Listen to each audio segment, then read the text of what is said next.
I don't know how to start these.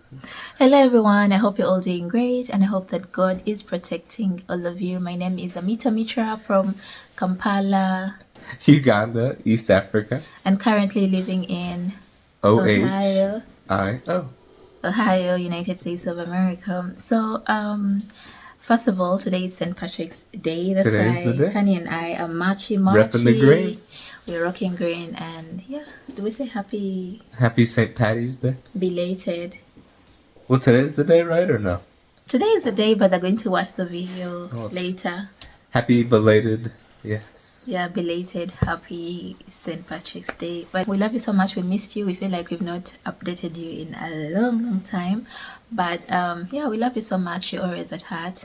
In today's video, I personally am going to talk about my culture shocks for... I didn't do that. Oh, sorry. I'm going to be talking about my culture shocks so far in the United States of America, and I've been here for 6 weeks. I'm almost making my 7th week, right, honey? Yeah, it's been going fast. I think it's been 5 or 6 weeks now. Yeah, it's 6, honey. It's 6 going to 7. Yeah, and it just feels like yesterday. I feel like I just came yesterday. Anyway, I think because I'm enjoying the US right now. I have a very lovely family. I have an amazing husband. Thank you. Anyway, I'm not talking about myself today. I'm just talking about the culture shock. So what I did, I wrote down a few of the things that have surprised me. So I wanted to share with you, and maybe you could also in the comment section tell me or tell us what your culture shocks are in whatever country you relocated to. We will be grateful. So my husband is listening to them too for the very first time. He doesn't know what I wrote here. I've not been writing like on a daily, but yesterday I just sat down and wrote some of them, and yeah, I'm going to share. So honey, are you ready to listen? Yeah, I'm excited. It's always interesting to learn what people feel like is going on in a place they are as familiar with. Yeah, so number one, I'm going to start with a good thing. So back home in Uganda, we have this narrative that we get from probably the people that are living abroad, and they keep telling us, oh, white people are not loving, they're, very reserved, they don't want to know about other people, they don't care about other people. Surprisingly, I don't know about other people, but me as a person, I have surprisingly been so much loved. You know how ever since I came here, I've been receiving love, like relatives. No, okay, by relatives I mean my husband's relatives. They're now my relatives too, because They are your relatives. We are married. It's your yes. family. Yeah. So relatives writing to us, sending us messages, cards, welcoming me to the United States, congratulating my husband and I. Like, we are always receiving cards from relatives and friends and neighbors. Not only cards but gifts as well. So for a moment I sat down and asked myself, why do people keep saying, oh, white people, oh, Americans are not good people, like they are not loving, they are not caring, they only mind about themselves. I feel like what I've experienced is totally different from what I heard people talk about Americans. So I'm grateful. That's a shock to me because I expected worse, and I got... It's a good cultural shock. Yeah, it's a good culture shock. Okay, I don't know whether it is the place where I stay, but I feel like America is so quiet. Back home, we are very loud. Like, you can be in your bedroom and listen to a neighbor 4 blocks away, a neighbor's child 4 blocks away, crying. But here, the place is so quiet, not just areas. This would be the suburbs, yeah. Yeah, not just the suburbs, but even the downtown. Last time I went to downtown, and I was like, is this really downtown? Our downtown is so noisy. It is. This area is quieter, yeah. Yeah, but downtown, your downtown. That's what I mean. Even that downtown is more quiet than very Kampala. Quiet, very quiet. So I think America is just a quiet place. That is not something I was ready for. I thought I would hear some children cry. I don't know, but you'll never even hear a child crying. Do they have like noise proof in their houses? I don't think it's anything like that. I mean, it's such a huge country. It's hard to say that America is anything Anyway, the area where I live, specifically. you can't even hear a child cry. Anyway, I don't know. It's very quiet for me. It's shocking. Yeah, dogs. Dogs are a big deal in the United States. Okay, maybe the area where I am living, but people here treat dogs like human beings. And you'll find that everywhere. People love Yeah, dogs. people love dogs. But the dogs live in the house with us. A lot of times people consider them a part of the family. Yeah, people love dogs so much. They have their special food that they eat. Now, let me tell you, where I come from in Uganda, the food that I eat is the food that I eat. I'll first eat the food, get satisfied, and then the balance I'll give to a dog. But here, dogs have their special food. They buy it from like supermarket or grocery stores, like just for the 20 dogs. different brands to choose from. Imagine. And then they stay in the house, they shower them with nice soap. I think they even put lotion on them, right? Dixie got a bath, 2 days ago? Yeah, I saw mom bathing her. That's like one, and then putting her in a towel. Our dogs, first of all, sleep outside. They eat bones. What happened to dogs eating bones? Like we grew up thinking dogs are supposed to eat bones, but these ones have special meals. Anyway, that is something I didn't know existed. I didn't know people are supposed to like live with their dogs and all that. So it was a shock to me. And another thing that surprised me, dogs have their own hospitals. Oh, yeah. That's pretty extra. Actually, not only dogs, but people prioritize their pets. People have cats, dogs. What else? Hamsters, birds. Imagine. And they have their hospitals, and they pay a lot of money when the dogs are sick. People pay like $500, 1,000. You can turn into a dog and come to the US and you live the happiest life ever. And then food. Let's talk about food. Food here is bought half cooked. Well, that's interesting. Like, it's pre-cooked, or? Yes, it's already cooked. So all you do is get the food and microwave it. Yeah. And eat. Yeah. Not all of it, but you can certainly buy what you want. Most of it. Most of it you can. What comes to mind for me is sausage. A lot of times that will be pre-cooked. Rice. Oh. Okay. Spaghetti. That's true. And then they freeze it, and then you heat it up. You don't have to freeze. You can buy it and just put it in the microwave and eat it. Right? Well, right now we have lots of rice in the freezer that it's in bags that you microwave. So to me it was a shock. Where I come from, everything is from the garden to the saucepan on fire for like 2 hours, and then you serve and eat. We cook everything, so it's a shock to me. And then still about food, guys, we go to restaurants, and these restaurants are full, right? And then they tell us to wait for like 35 minutes to get a table, and people are waiting. Like we get there and they're like 40 people waiting already, and then they tell us, oh, we have a line, so you wait for like 35 minutes, and people sit down and wait to enter a restaurant and eat restaurant food. Yeah, that's very common.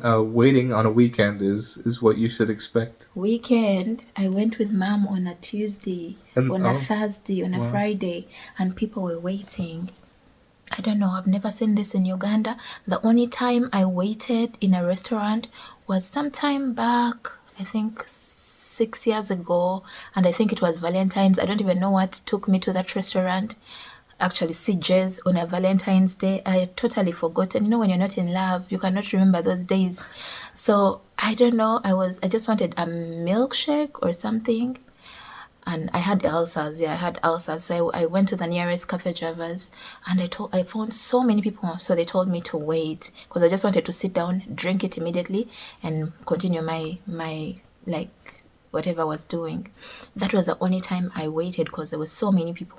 But here, every other day, You go to a restaurant, like the big restaurants, the common restaurants, you have to wait not for 5 minutes or 3, but for like 35 minutes.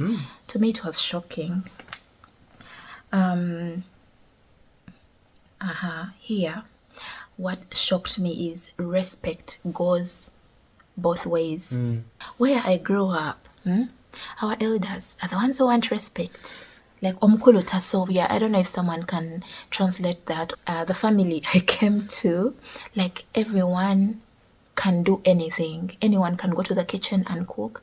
Anyone can wash utensils. Where I come from, you the kids, you're the ones who wash utensils, you scrub the saucepans, you wash the cups and all that. Here, anyone can do anything. Anyone can serve food. Anyone can cook food. I was so shocked. I am still in shock. So much in shock. Whether it is a father or a mother or anyone can go to the kitchen and make a meal for you and wash dishes after you've eaten. Another thing that shocked me is, letter writing is a big deal here. People write you letters, congratulating you, checking on you. Like, mails work anyway. I think also because we don't have like that whole mailing system. It's impressive. I love it. It's a special feeling to get a piece of mail from someone. Yeah. It is really special. So that shocked me in a good way. Timekeeping is a big deal. Timekeeping is a big deal. You're going to meet someone at 10, you start your journey at 9:30 or 9:40, depending on how far you're meeting this person. And people actually keep time. People keep time. If someone says they're going to be there at 10, you get there and at exactly 10, someone is arriving. Like people, I don't know how they do it, but they keep anyway. I now know how they do it because I'm getting to learn. Like you just have to prepare earlier. It's still hard on me, but I am getting there. Am I not getting better, honey? You're getting better. Yeah. Takes practice. Yeah, it takes practice. But can I tell you my strategy? Yeah. It's plan to get there 10 minutes early so that when something comes up and it delays you, you still get there on time. Yeah. So, timekeeping is a big deal. Where I come from, if you have a meeting with someone at 10 a.m., right? The person who is supposed to chair the meeting is going to come at midday. Midday? The person supposed to chair the meeting is going to turn up at midday, and everyone will be like, Henga, you're so early today. Really? Like, for real, honey. The person supposed to chair the meeting comes at midday. Wow. So, if you're not chairing, you don't show up till 1. But if the person chairing the meeting is coming at midday, what do you expect other people are going to do? They're coming like at 1, 12:30. Yeah. So, and no one is going to condemn you. No one is going to, ask, because everyone knows it's either traffic or something happened along it is the potholes. Like there'll always be an excuse. But here, Bambi, people keep time. And I was shocked, but I'm happy. When you arrive late, you miss the appointment. So when I come back to Uganda and let me say I'm supposed to meet my mom and my mom comes late, I'll be like, Mom, I'm sorry, I've gone back. You missed me. Of course, I'm saying this because I know my mom is watching and she's going to laugh so loud. Can't do that to my mother. Hey, here, old people drive cars. Can you believe it?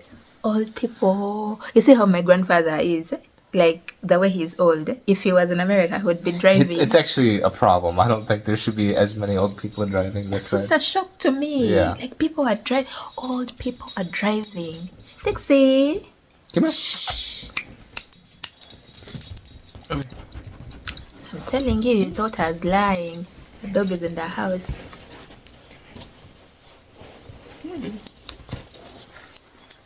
There you go. She's my little puppy. There you go. So, Dixie, we are doing a video so you can also participate, okay? People love you and they want to know what your opinion is. Okay, Dixie? Okay. She pulled her tongue out. Anyway, old people here, Mnange, drive. They drive. You find an 80-year-old person driving. and they are good at it. They're driving very well with maybe their small eyes or with their glasses on. They're driving, and it is okay. It is very okay. I was shocked anyway. Okay. Another thing that surprised me, that shocked me here, the weather forecast is very accurate. Yes and no. Yes and no. Like, the times when we would be watching TV and then they tell us, oh, it's going to snow tomorrow, and it snows in Uganda. You're on your own. Good luck, buddy. Let me tell you, in Uganda, there's a time we were watching UBC, and that car weather forecast time, this guy says it was going to rain. I hear the rain was going to come with thunderstorms and all that. But then the sun was too hot that whole week. And when this guy had said it was going to like rain that week, but the whole month it was too hot. I was like, what is this? He got his information. He And got bad not information. not once. The times when they would tell us, oh, it's going to rain, and we don't see rain. Or by it rains in some other parts of the country, I don't know. But we don't see rain. They say it's going to rain in Kampala. It doesn't rain. But here, when they say it's going to be maybe cold the following day, it will be cold. It's going to be hot, it will be hot. Their weather forecast is accurate. And the one that my country does tell us, I don't know. I don't know about them. I don't know where they get the information from. Anyway, what shocked me here is people use plastics That's kind of a problem. lot. Yeah.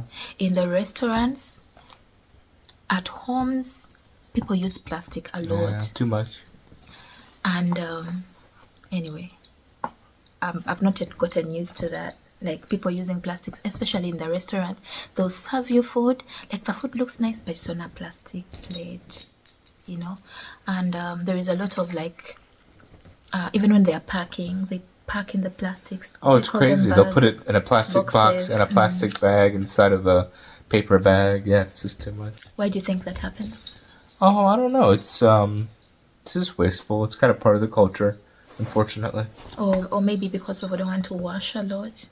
Yeah, it's convenient, but of course that has a price. Yeah, even in homes, parties, people use a lot of plastics, plastic cups, plastic plates. They just use once and throw. Yeah, I don't think it's a good thing because, you know, plastic is not good for our health. Yeah. Yeah, but it shocked me. It shocked me.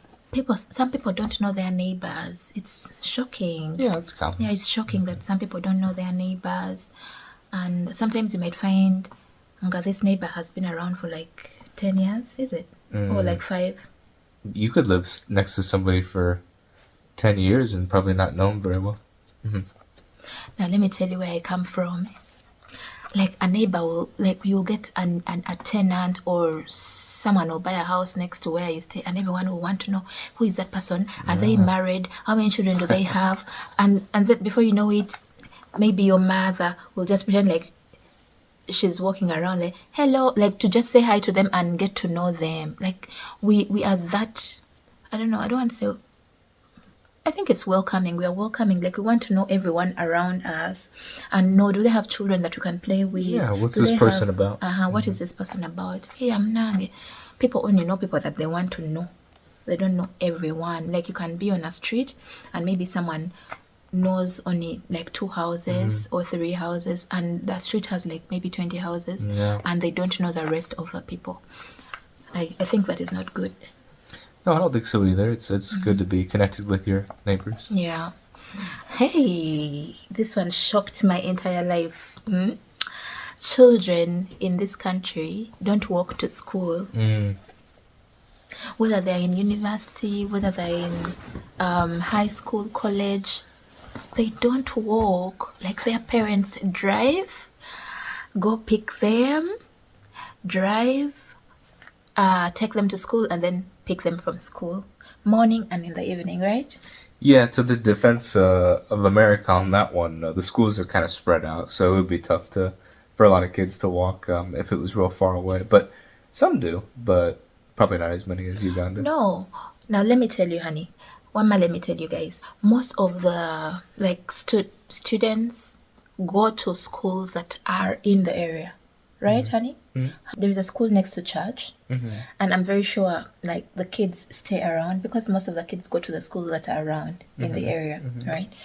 But parents are driving to school to pick the children and take them back home, and it is like a 5 minutes drive, Yeah. right? People walk further in Uganda for sure. People in Uganda can even walk for. I remember my sister. My sister went to Buganda Road. Lillian went to Buganda Road Primary School, and we were staying in Zambia, but she would walk. How long would that take? Hey, Lillian, comment. Her comment is too long. That's how long. Too long. She could walk to school and back. Sometimes they would like get taxis and all that, but most of the times they wouldn't. Wow. They would walk to school. Guys who went to Shimoni. Meanwhile, I'm talking about primary, honey. I'm not talking about secondary. Sure. Primary, young yeah. kids below 12 years walking to school for like an hour, 2 hours. And here, they don't walk for like 5 minutes. They can't walk for 10 minutes.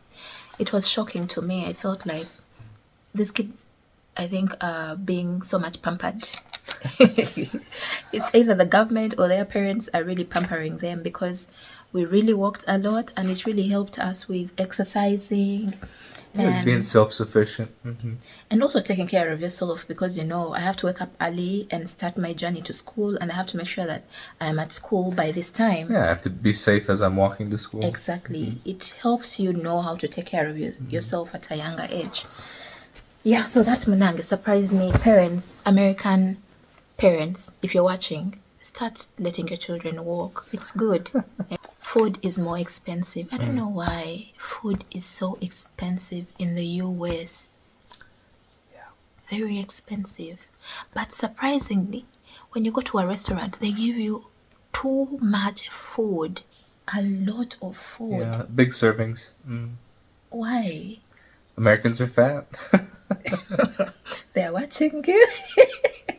Hey, I'll say it. The statistics don't lie. Oh my God. Honey, when you go clothes shopping, how hard is it for you to find a small? Oh God. I've suffered in this country with clothes. Remember, I am a very tiny girl. So when I go to the stores, I always look for extra small. That's all I wear. I'm not lying. This is extra it says small. extra small. So I wear extra small, but the extra small is not extra smalling. Like some of the extra smalls don't fit me. They don't fit me. So I don't know.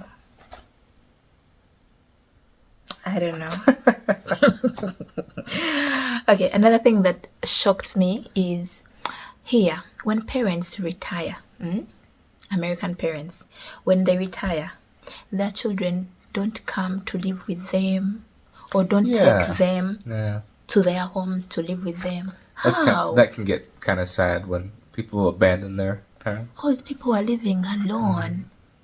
How can I let that even happen? Yeah, that's one of the downsides of American, the culture of independence, is that some people forget about their families. So many big houses with just 2 people that fell in love, gave birth to children, and the children are not around to take care of them.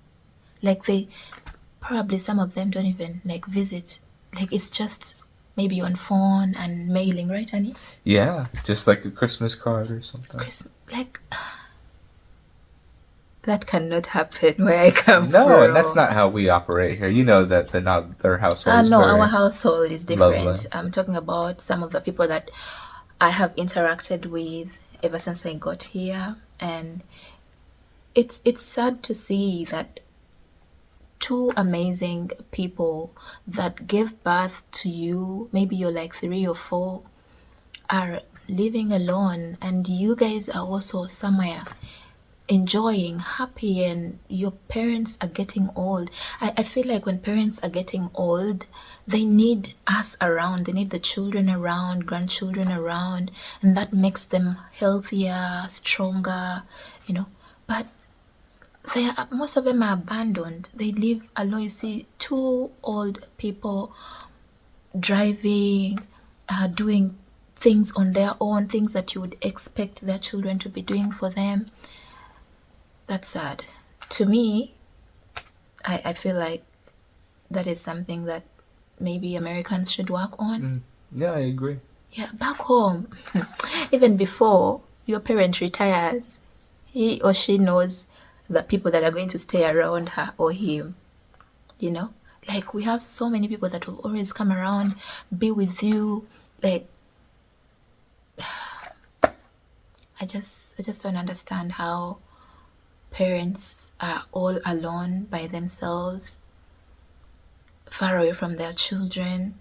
Okay, at least buy a house, maybe sell your house, buy a house close to your parent and be by their side. I mean, our parents need to see their grandchildren, need to see their children around. Those are things that keep them happier. I feel it's sad that most old people are by Keep them themselves. active, keep them engaged. Yeah. Yeah. Anyway, that shocked me. I think most old people are taken to nursing homes when they get to a point where they cannot do things for themselves. They're taken to nursing homes. And if they have homes, big homes, why don't you move into your parents' home and take care of them? Why are you taking them to a nursing home? Yeah, or move your parent into your home. Or move your parent to your home. Like, how hard is it to take care of one person or two people? Your parent, who took care of all of you, That's how I think about how much love they put into raising you up, and then why not pay it back? That's unfair to the parents. It's very unfair. You guys should do better. Another thing that shocked me is I saw this one. Yeah. It's true.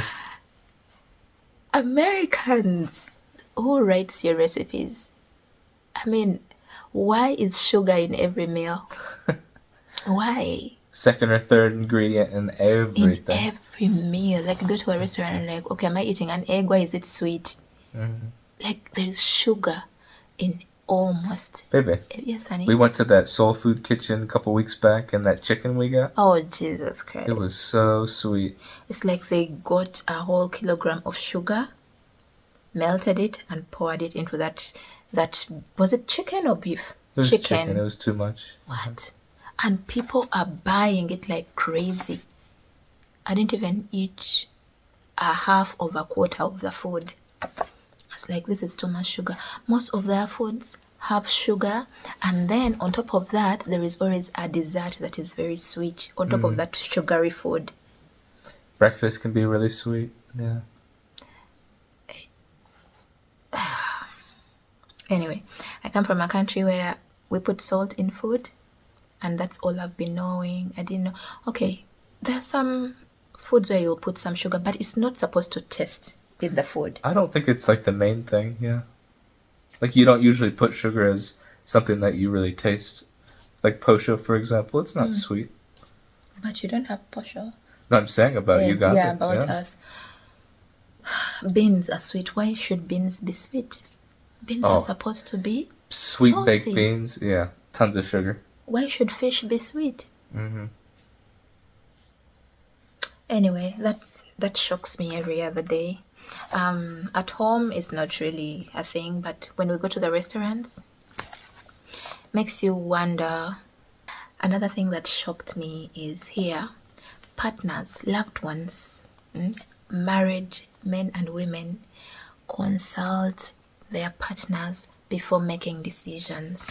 Even if he's the one making the money and I'm very jobless, before he makes a decision of maybe buying something, he'll consult me before. And it's not just him.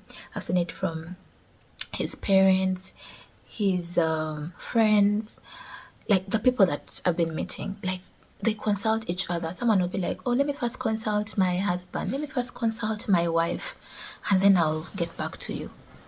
In Uganda,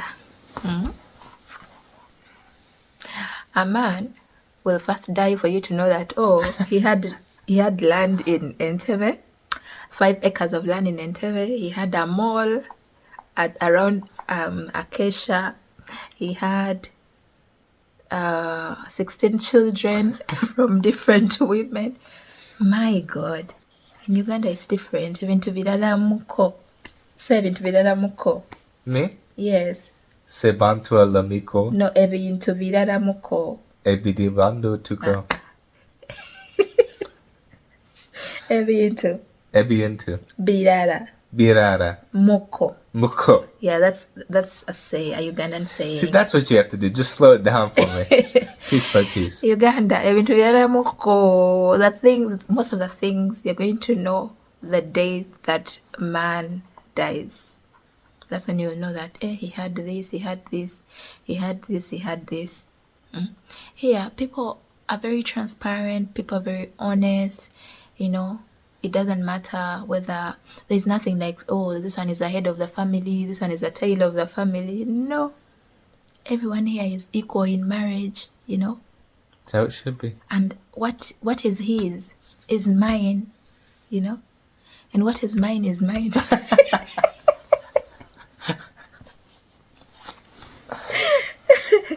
Anyway, that shocked me because this is not something I'm used to back home. The things I see home are totally different in Uganda. Everyone owns like a man owns his things, and you'll ask him, like, I see my friends and relatives saying they ask their partners about things, and like, don't ask me about that, it's my money. You know, so coming here where partners are open to each other, they respect each other, they're honest, it's a shock, but it's a good shock to me. Nice. Churches here are contented. A friend of mine who lives in the US called me last week and told me, okay, she was asking, Mitra, did you go to church? I was like, no, I didn't go to church because we were hosting relatives at home. I feel bad, I missed church, but I'll go next Sunday. Then she's like, I went to church today and it went well. She's in, I won't mention the state because you guys will know. Some of you know my friends. And then she's like, I went to church and guess what? Today, our pastor, or was it Reverend? I don't know. Whoever the person was, announced that we don't have to collect offertory and Really? That's a surprise. and they're not supposed to collect money because somebody died and okay. gave all their like riches to the church. Wow. So this pastor communicated and said, like the church is fine for the next 1 year and 7 months. So we won't need any money from you. All you have to do is come to church. And I was like, how? Refusing money. How? How can that happen in Uganda? Eh? I won't mention names, but in Uganda, even when the pastor has all the money in the world, or the reverend or whatever, or the father, even if they had all the money to take care of that church for the next 10 years, they'll always tell people to collect money. Nobody refuses money at church. That was a shock to me. It was a big one. People here have pew. Almost every home has a pew. I think crime is a big deal, or people invading other people's privacy is a big deal, because by the time almost everyone or every home has a pew, then it must be bad. I mean, it's part of American culture. It goes way back, and there's not a lot of rules. I mean, you can have a pew if you want one. Anyway, I think those are the things. If there is anything I've forgotten, I think I will let you all know in the next video. But I think I've talked about almost everything. Honey, is there anything that you're seeing here that I've not talked about? No, that's an extensive list, and I think we talked about most of them. Yeah, so kindly comment down below and tell us what culture shocks you've had. And the countries that you visited. Exactly. We want to hear about all your travels. Yeah. And if there is anything you disagree with that I've talked about, you can also mention that in the comment section. And yeah, let's know better. Maybe I don't know better. Can we give a special shout out to the comment section? Yes. Oh my goodness. I just want to say that, of course, there'll never be enough time for us to respond individually to everyone. But suffice to say, we read just about every single comment, and we so much appreciate all the love and support and just interesting statements that you guys leave for us. So thank you so much. You guys are amazing. I think I have the most amazing family on YouTube. You guys support me genuinely in the comment section. I see the love. Unfortunately, I've been trying to settle in and I'm always up and down, and then with it, anyway, it's crazy. But as time goes on, I'm going to have more time to respond and at least like the comments. But I just want you all to know that from the bottom of my heart, from the bottoms of our hearts, if that makes sense, we are grateful. Thank you. Thank you, and thank you so much. You guys have really showed us so much love and support. And guess what, honey? We are almost making 40,000 Can you believe it? subscribers. Yeah. That's part of it. The channel's growing, and that's really a nice thing to see. Y'all are amazing. May God bless you all abundantly. That's the most I can tell God to do for you. Yeah, we appreciate it. We do. Otherwise, we love you so much. May God bless you all. And yeah, make you all happy. We love you, and we cannot wait to see you in the next video. Bye-bye.